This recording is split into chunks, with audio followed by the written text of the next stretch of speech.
Warren, welcome to InvestorStream for the first time. To start, how should investors interpret the presence of artisanal miners across RMI's Mpanda project tenements, and does this activity provide early validation of mineralisation potential? Great to be on board, Alex.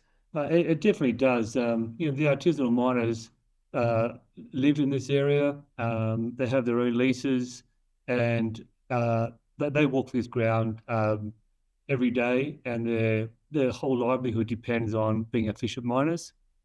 And the artisanal mining activity spread over all of Mpanda's leases, from the north to the south, and primarily they're mining for gold and copper as well. But we do also have occurrences where people be mining copper and lead in some areas. So what it does show is that the area is very fertile across all of the Mpanda region, and that there's also multiple mineralisation styles. Okay, so to what extent is artisanal mining activity helping to define high priority exploration corridors across Mpanda, and how is the company integrating these insights into its targeting and drill planning strategy? They're integral to exploration in these areas. 80% of the areas that we work in are farmlands, people's homes and backyards. So to get access to these areas and to learn more about the geology, interaction with the artisanal miners is really critical. And once you've developed that relationship, they're the guys that are underground mining. They're the guys that understand more than anyone about the mineralization styles.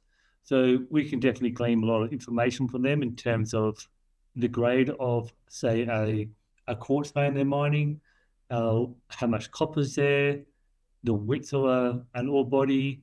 Generally, there's not much outcrop of these deposits, so you get strike and dip measurements, which we can take all that information and integrate it into our more regional data sets, and then make some analogies regarding more artisanal mining and using that as a vector across larger areas for us to explore. So overall, the insights from artisanal miners are integral and only add value.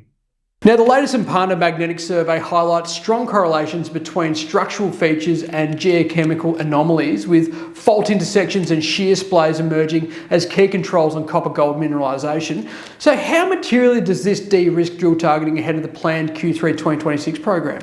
Oh, it's been integral, and it goes back to that last question in some respect, that in many of these areas, artisanal miners have been working, and we've gleaned some information from that, and we can then use our magnetic imagery and its structural interpretation to then provide a target for ourselves. And we've noticed some real strong structural trends with mineralization, where most of the gold in our area, two of the areas, for example, Kabatini and Abindi, where we had the last TMI surveys completed, by using a compilation of the artisanal knowledge and our own magnetic and geological data sets.